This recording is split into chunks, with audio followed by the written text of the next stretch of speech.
Mount Etna in Italy, in the Sicily island, is erupting. This is the biggest or most active volcano in the Europe. It's on the boundary of the Europe and Africa, actually, Sicily.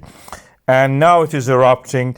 This is a Strombolian style of eruption. There's big fountains of the lava rising several hundred meters into the sky, as you can see.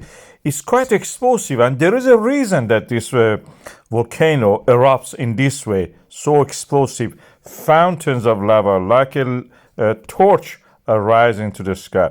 And it is because the oceanic plate of the ancient Tethys Ocean, which is now the remnants of the Mediterranean Ocean, Mediterranean Sea, Black Sea, and the Caspian Sea, is very rich in water.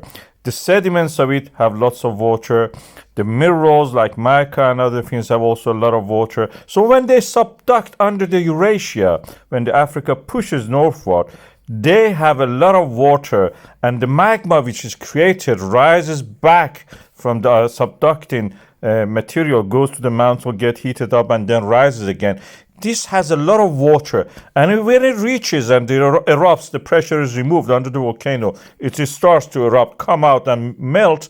What is the result of it is that all this water evaporates, expands, creates pressure, and blows this lava fountains. You can see the wave front of this. Every time you see one of those wave fronts, batch of watery magma has erupted. Water has caused explosion, shattered. This can be seen from the space even. Subduction of the Africa on the Eurasian plate and the closure of the Tethys Ocean. You can see here, subduction happens under the Sicily, and this is creating this explosive eruption of this Etna volcano.